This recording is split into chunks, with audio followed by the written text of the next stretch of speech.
ESPN Radio. Back-to-back games, the Warriors win against the Rockets, against the Spurs. Pretty good. Bay Area recovering from the loss of the Oakland Raiders. Golden State content to drag them from the depths of despair.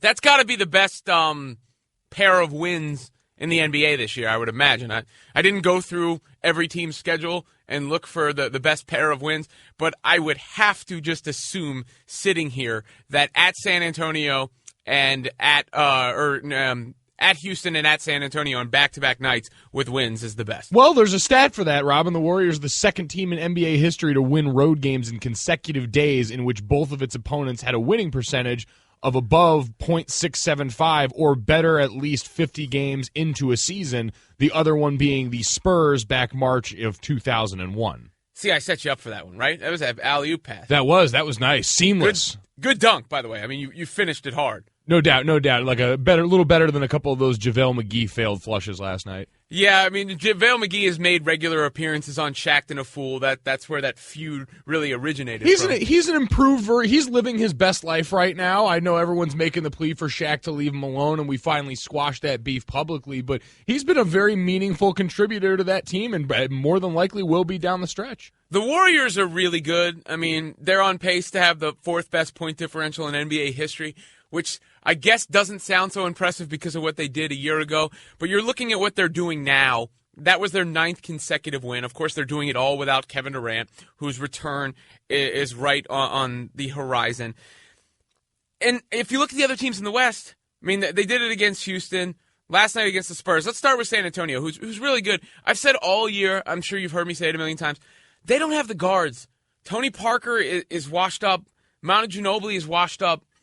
Patty Mills scares me more than both of those guys if I'm an opponent. And when it gets to the playoffs against a team like Golden State, that's where San Antonio just doesn't measure up. Yeah, and it's interesting because that really is where all of those miles on those old bodies start to add up, because this is what jumped out to me, if you want to talk about stats, is entering Wednesday, the Warriors had lost the 34 of their last 35 regular season games at San Antonio, so specifically at that site, but it's just a place where we've seen them have performances like Manu and company did against Cleveland earlier in the week, where they look great, but once you get to, I mean, rest is always the subject, but when you're talking with those guys that are really up there in age and you get to those playoff games, all of a sudden that does start to compound a little bit, and you're right, that's the trouble area if you're looking for one in the Spurs. Yeah, and as far as the team in the West that could beat Golden State, here's a team I think could do it.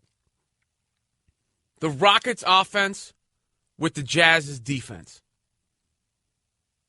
All right, well, barring some sort of change in league rules, we're going to have a tough time finding our way to that matchup. I'm hopeful. I believe that anything can happen in 2017, but that one might be a stretch. How about you just give the Rockets Rudy Gobert? I'm comfortable with that. If we can give the Rockets Rudy Gobert, they've got a real shot against Golden State. That'll be when you know the NBA has gotten to a tough place, when all of this talk about a handful of super teams really dominating, when we adjust the rules so that you can just start sliding bodies around on the rest of the team once you get to playoff time, just to make some sort of competitive balance appear. We'll make that Straight Talk brought to you by Straight Talk Wireless. Best phones, best networks, half the cost, an amalgamation of other Western Conference playoff teams against Golden State. Straight Talk Wireless, nationwide coverage on America's largest and most dependable networks. All right, I don't know if this is considered a hot take or not, but here's going to be my thing today. Yes.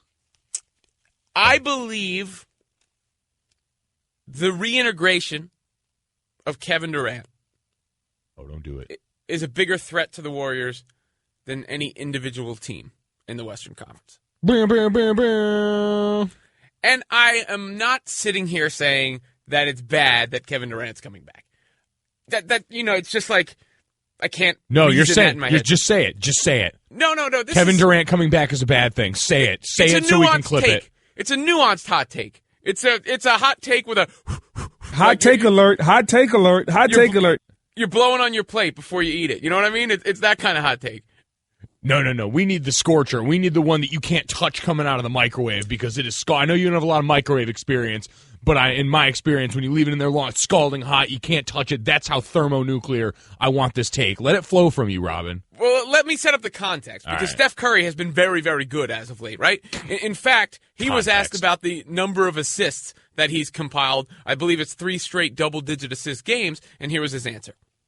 Just in better positions with a lot more pick and rolls and just being more aggressive with the mindset of drive and kick. The ball's been moving crazy. Obviously, for me to get assists, guys got to make shots, and we've been doing that. And so it's been a fun way to play. So Coach always talks about promoting ball movement, whether it's through certain sets where I'm setting screens, moving out the ball, or more predictable where you come off a pick and roll, just try to find the open guy.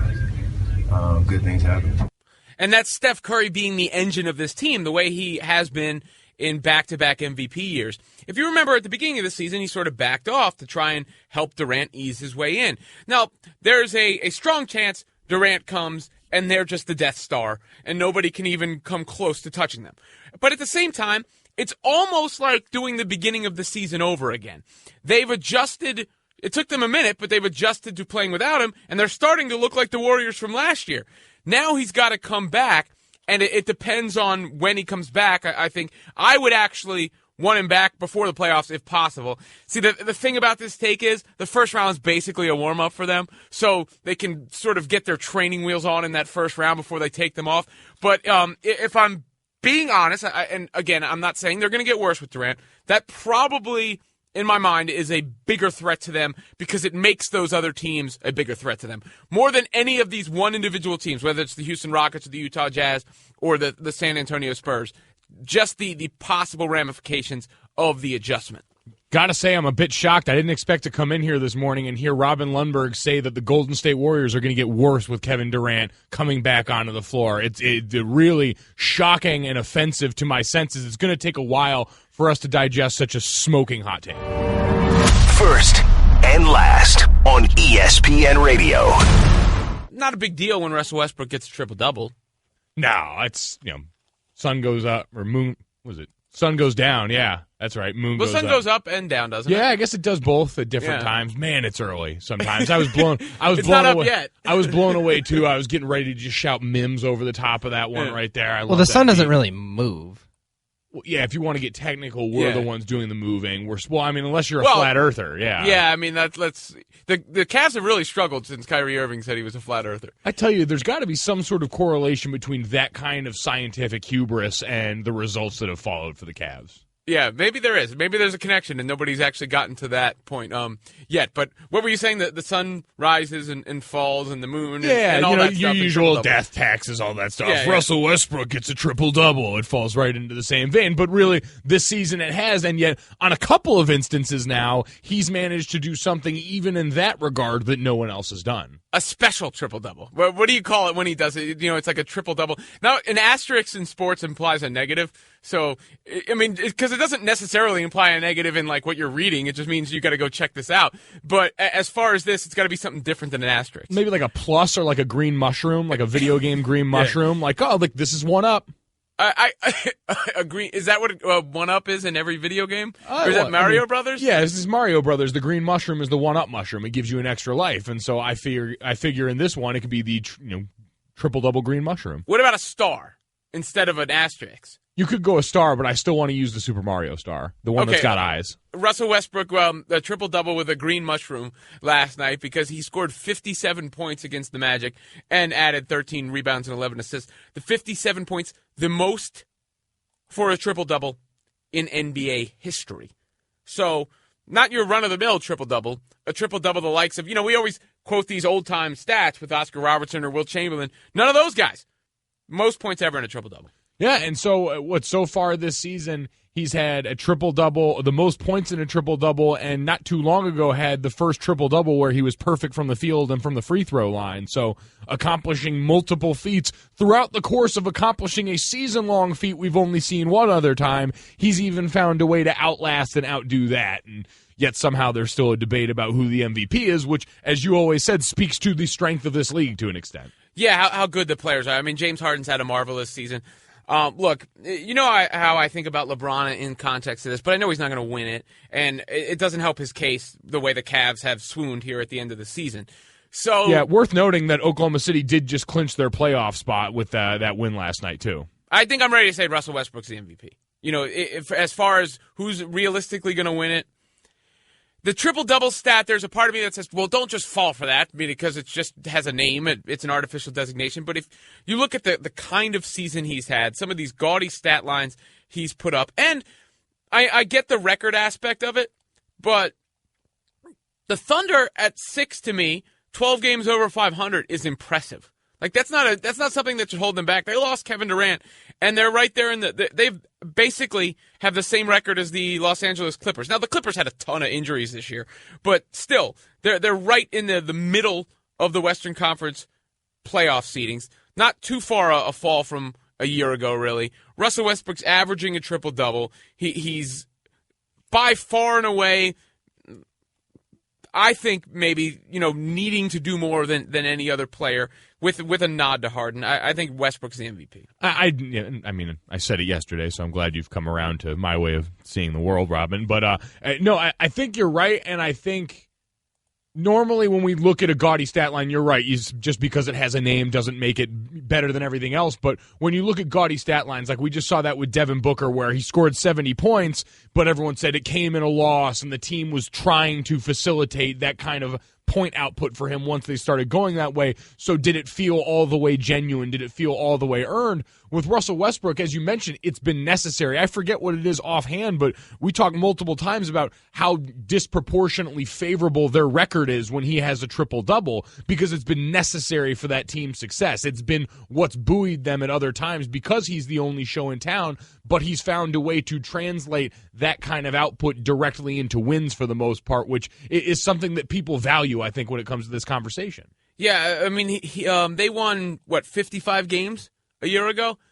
And where are they at? 40, 43, I think, right now. So it's not that precipitous a fall off, and it's not just Kevin Durant, Serge Ibaka, not a member of that team either. So I don't think they fell off in a way that's crazy. I mean, they're representative considering where they were a year ago. If they win a couple more games this year, they could wind up being 6 games worse than they were last year, having lost 2 of their best players. Yeah, which I think is exemplary. I mean, you went from a team that we watched up 3-1 on the Warriors in the Western Conference Finals and talked about what a great young core they've got between them and between Russell Westbrook, Kevin Durant, and Steven Adams at that point going forward, to stripping away a lot of the other pieces that have made that great along the way, and him still managing to get them to this point. All the reasons I'm more than comfortable with commemorating the individual effort that I think we all thought we were going to get when Kevin Durant departed, and we said, okay, it's Russell Westbrook,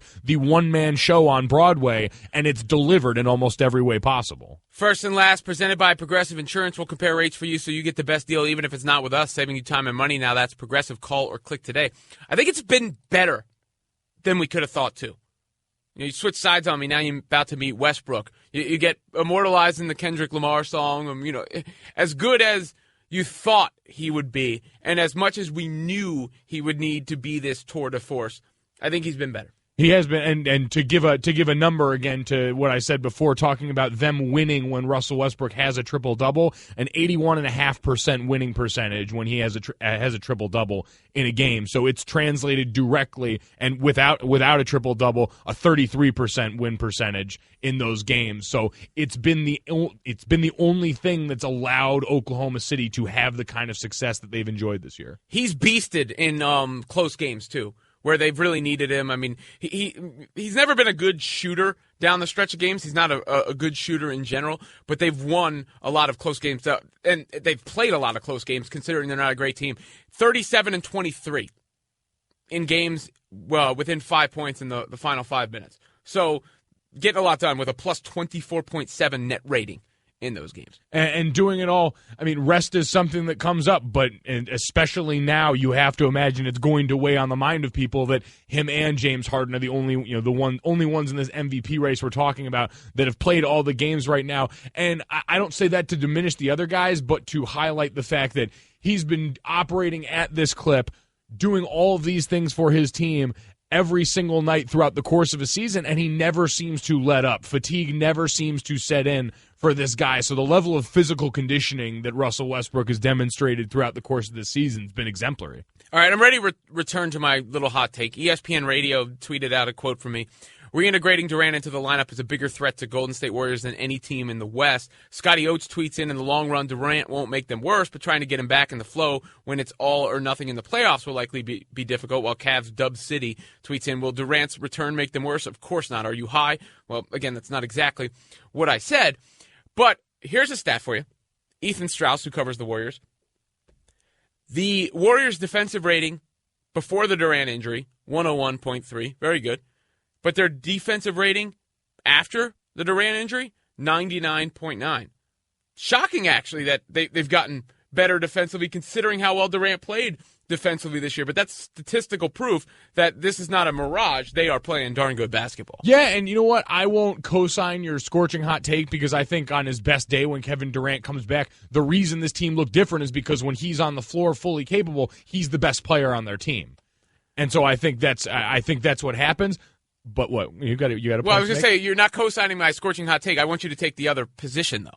Then which individual team in the West is a bigger threat to the Warriors than because I'm not saying Durant makes them worse. I'm saying reintegrating him after they learn to play again the way they did play with Steph Curry dominating the ball and all that stuff. The Utah Jazz, that'll be my team, but that's purely arbitrary. But my point was, I'm not worried about him reintegrating. If you were getting midseason form Kevin Durant and reintegrating him, that's cool. The problem is you're getting Kevin Durant that spent the last however many weeks rehabbing coming off of this injury. And being a taller, longer guy, that's going to play a lot more of a factor in. We've seen these kind of injuries affect big men more, and Kevin Durant qualifies size-wise nearly as a big man. That's what I worry about. Is he going to get back to that form in time to help them? First and last on ESPN Radio. I'm sorry, I can't act like I'm okay right now. I have to bring people into our world just for a second before we get into this. The floor is yours. We were sitting here during the break talking, and we found out. So we've got new producer guy Dan on the show, and come to find out in some brand, he was discussing how much he would like to dress like I do in the morning, which isn't well. It's 4 o'clock in the morning. We're in a dimly lit studio. I wear hoodies and jeans every day. But then we somehow got on the subject of jeans. We find out Dan is actually like not just opposed to, he's afraid of jeans to the point where he's had panic attacks wearing denim on his lower half. Minor denim phobia, please. That's not how you sold it to me. Don't play this up for air. You are terrified of jeans. You are like dark hallway in a horror movie, jeans on the other side, fear-induced sweating and crying, afraid of jeans. Yeah, the story I told you was I was on my way to a party with an ex-girlfriend a few years ago, and I jeans is what people wear in public, generally speaking, to bars, restaurants, whatever. So I was like, I'm going to do it. I'm going to go for it. I'm going to suck it up. I put on some like high socks and some like long compression short type. So there was very little skin exposed to the jeans. We get like halfway to the party and I just start sweating profusely. And I'm just like, we got to go home. I can't do it. I cannot do this. I turned the car around. I drove home. I threw on some comfy sweatpants and we went to the party. So what you're saying is I don't have to worry about you showing up to work in a Canadian tuxedo anytime soon. I don't know what that is. It's where you've got jeans and like the denim jacket. So would like denim up top bother you as much? Is it purely the material? What is this? That sounds like a legitimate nightmare. Okay, so we know if we ever have any sort of wager on the show that involves No, I won't do it. The payoff is going to be him wearing a Canadian tuxedo. No, it will not. I will never agree to those I ate a bag terms. of marshmallows. He also has 3 cats. I like cats, but when you put it together with the jeans thing, There are days now between the two of you, I really wonder who I'm doing the show with. Like what group of monsters we've assembled here at the Worldwide Leader that I'm forced to come in close contact with every day. I don't have a natural segue between that and the next topic, so we're just going to go and discuss it.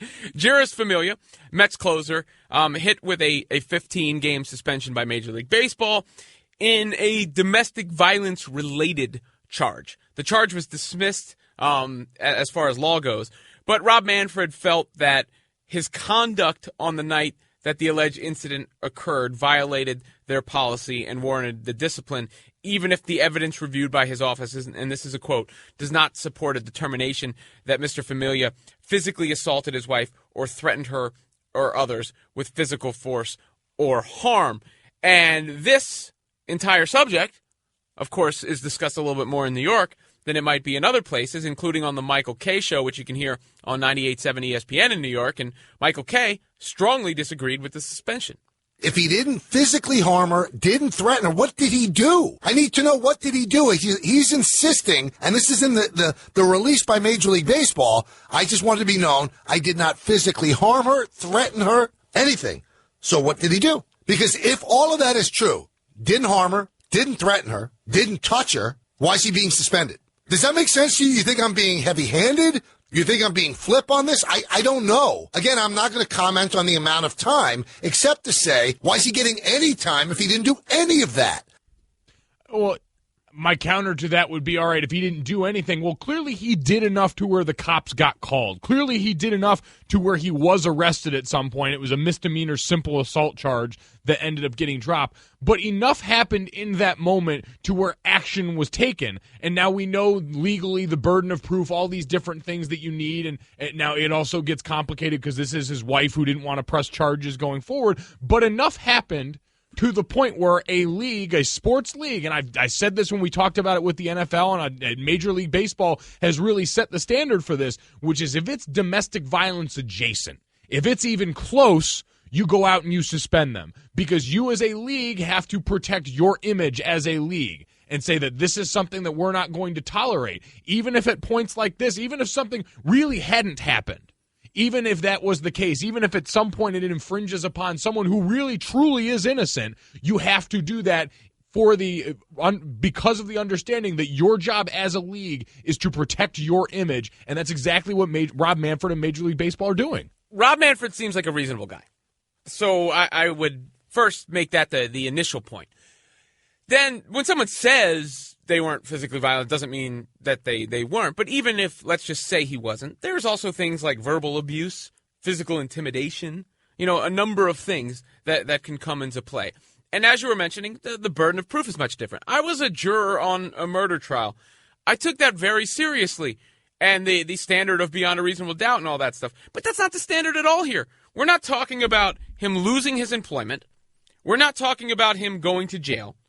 We're talking about a 15-game suspension, which is not really that much, especially he's not an everyday player. He's a closer, which more than a starting pitcher, a 15-game suspension. But he might appear in a third of those games, somewhere between a third and two-thirds of those games if it's really close. And as far as hurting the team, a lot of people can close most games. You know how I feel about closers and just that role in general. So this is not some sort of devastating blow to the Mets season or devastating blow to his career. And as a reasonable person, I'm assuming, who doesn't have to prove this beyond a reasonable doubt, I just don't see the controversy around this too much. No, you mentioned the amount of game suspension is up there. Like, you understand, for any guy, you're missing time, you're missing paychecks, all those things. So it's the only way they've got to affect you at that level outside of fines. But again, I'll keep going. And I said this about the NFL, about the reasons they've run into issues with their domestic violence policy is because what you told people it was versus what it ended up being different. And a lot of that wanted to be out of fairness to the different situations and understanding that not every instance of this is exactly the same. But I said that can't matter, especially now when the minute you under-deliver on something like this, you risk provoking the hordes. And, I mean, for all the other reasons, we know domestic violence is a super complicated issue. There's, the talk of do zero-tolerance policies and these kind of punishments even benefit people involved in the situation. But as a league, again, that's unfortunately a secondary concern to the PR that you've got to control and the image that you've got to protect. And so I completely understand Rob Manfred stepping in and saying, all right, we, by the court of law, can't say that something happened here physically, that the charge that was originally levied there holds up, but enough happened for this to have popped up on our radar at all. You've brought this attention to our league, and you're going to be punished accordingly.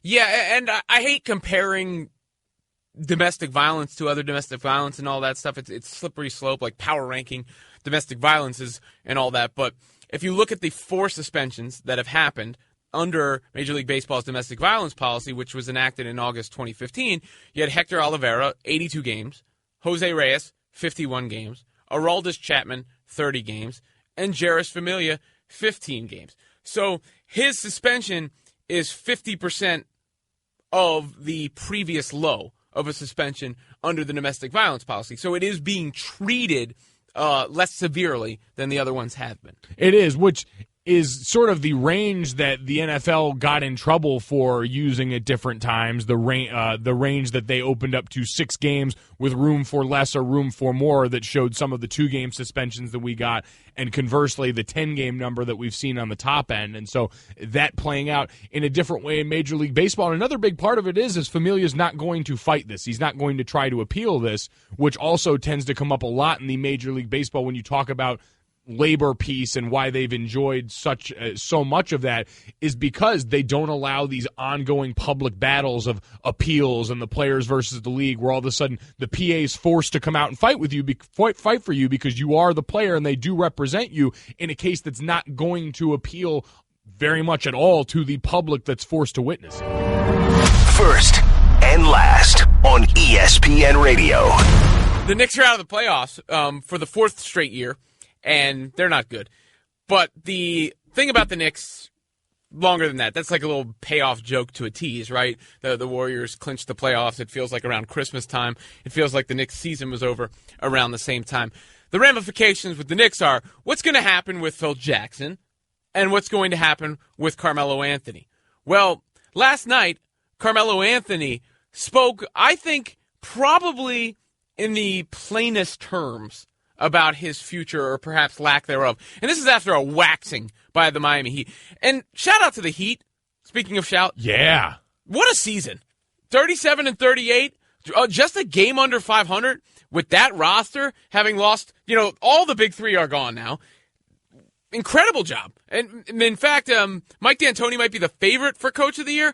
I'm not so sure Eric Spoelstra doesn't deserve it. Oh, and what I guess career arc for him, a guy that during the Big Three era was basically just there, in most people's eyes, not to screw it up, to be a puppet for Pat Riley. And in that time, certainly grew as a coach during that experience, there's no doubt, and has put it on display with this team. I mean, it's gone from Wade County to Wait County there for Dion Waiters and that company there. And even now, I know Dion Waiters has been injured for a little bit here, but Eric Spoelstra continues to put that team in a position to succeed. It's been really impressive. But when you're Carmelo Anthony and the Knicks, whether or not the Heat have exceeded expectations, when you get blown out by a team starting Rodney Magruder and Luke Babbitt, it can hit you particularly hard. And Carmelo, he spoke after the game about, one, his current role with the New York Knicks. At this point, I think my role is to, be there for those guys, the younger guys throughout this time, and help them along the way, not just, in the games, but in practice and, in other ways, just to be there for them. I don't think me going out there trying to score 30 and 40 and, every night and playing that way is going to, help them out at this point. I think for them it's just more about, getting that experience. I said that before, getting that experience and letting them, go out there and play through that right now. And two, spoke about his future. I think it's, I see the writing on the wall. I see what it is. I see what they're trying to do. And it's just me accepting that, so that I think that's what, puts me at peace, just knowing and understanding how things work. I'm at peace with that. It's impressive that this is what's finally broken Melo, because so much of the season we've lauded him for his strength and leadership in certain ways, that amidst all of the turmoil that we've seen from the Knicks, forgetting just the on-court product that, as he said, throughout this whole season, we've had one stretch of playing good basketball early in the season and things shifted after that. But the off-court soap opera that has been the New York Knicks, the traveling circus there with Phil Jackson and the triangle and all of the swirling, talk through the media using mouthpieces and Twitter, Melo's been the one guy through all that who has stood up and had to answer things, and has done so really admirably and very well in a lot of senses. And to just see now him finally, and maybe it is an end of the season type thing where you've been worn down by the grind of the season and all of these things, finally coming to a head, but it's almost sad to see for a guy that has talked about loving New York so much and being a Knick meaning something to Carmelo Anthony, and that always not playing out in the best way for the team, but still to have that sentiment there and to now see a guy who through all of this has finally resigned himself to the fate that he, I guess, believes is coming now is kind of a bummer to see. Well, it sounds in those comments that basically we can sit here and go, oh, Carmelo Anthony's getting traded this summer. And he's finally okay. He's okay enough with that and really beaten down enough by the situation to cede that control, because so much of this we said was the staring contest between him and Phil of understanding where they both were contractually and which one could outlast the other. And I always gave that nod to Melo. I said I wouldn't give Phil Jackson that satisfaction. It sounds like the whole circumstances coming together on this one have been enough for Melo to even say, okay, I'm better off elsewhere. It's better off for everyone if I go, and that's a testament to just how bad things have gotten there. Yeah, because in case you're unaware, Carmelo Anthony has a no-trade clause, so he has to give permission for a trade to happen. It's something he's been unwilling to waive. It still doesn't change the fact that he can sort of handpicked his list of suitors and destinations, and it does hurt the Knicks as far as what they get in return. And their leverage, is about as low as it's ever going to be in a trade for Carmelo Anthony. But you're also at the point of no return. Carmelo sounds like a broken man there. The Knicks are a broken franchise. Something's going to give this summer. It is, and listen, you've still got a number of other things to deal with if you're the New York Knicks. The part that's interesting for me is where does he end up? Where does a player with Carmelo's skill set at his age right now, knowing all of the things you're going to have to take on, where is the best fit? Where does he deem the best fit? And who is the most open to that? Because so much of it was around the trade deadline this year in the NBA that has all of these implications on the rest of your season. If you're a contender where he would want to go, it could affect the course of your season in a way. All of a sudden in the offseason, you've got time to plan. You can make moves around this that help put you in a better position with him on your team. So we get to open up that whole can of worms again once this really takes off. The problem is there aren't that many teams where it makes a ton of sense. You say the Clippers, right? A team like the Clippers. Well, that doesn't solve their main issue, which is the lack of wing players and versatile defenders. So you go up and down and you say, which team does it make the most sense on? Well, look, the Cavs, they already have Kevin Love. It's essentially the same deal. I could make a case for a couple of the small market teams. I could make a case for Utah. I could make a case for Oklahoma City, sliding into the power forward spot, playing along with Russell Westbrook. The question is, Carmelo seems like a big city dude. Yeah, that's always going to be part of it, because he's made that very known that a lot of this was he liked living in New York, that he was happy there, he enjoyed that lifestyle, and is he willing to take a back seat to that? You mentioned up-and-comers. Is Los Angeles a place that could potentially... The Lakers, could that be appealing to Carmelo? Only in the sense of he'd be wearing a Lakers uniform and being in Los Angeles. Not in no way in a basketball sense. The Lakers are far, far away. They're 21-53. They are just awful. And you mentioned the Cavaliers in the first breath of that statement. We know him and LeBron playing together is something that both of those sides have indicated is appealing to them. And I understand the Kevin Love aspect, but if this finally is the year that the Cavs have an exit before the NBA Finals, is it something they mull over a little more seriously and saying, all right, this version of the roster, maybe we've reached the peak. Maybe we've tapped out what we can accomplish with this group, and adding that different injection of life into there might be a little more of an appealing option. I actually think Boston and Washington make more sense. Those two teams, if you're looking at the Eastern Conference landing spots. Well, Boston, we've always talked about them potentially being that one veteran piece away, and now they've sped up the timeline for them this season. We talked about the moves they didn't make around the deadline, and they still sit there now at first place in the Eastern Conference, so it's hard to say that was the wrong move. But we've always talked about how much that young group could benefit from a veteran presence of someone, and Carmelo Anthony seems like he could be that someone. You're right. And if you're one of these teams, I guess the argument for pouncing would be Carmelo's probably at the stage in his career where he's going to be the most willing to compromise on his role, his fit, and where he's going to be. And also you're going to have to give up the least amount that you would have to give up. In the past, this is the kind of player who, just think about what he was traded for initially when the Knicks made the trade to bring him in from Denver. That's no longer the case. You might be able to get him for pennies on the dollar, and that makes it a little bit more enticing. First and last on ESPN Radio. We were talking about a trade possibly happening with Carmelo Anthony before the break, and I referenced an NFL player of similar star caliber possibly being traded. And what's interesting about this is that when you're talking about players and being identified with a team, it's usually the quarterback, right? You have to be really good or really well known for a non-quarterback to be associated with one team.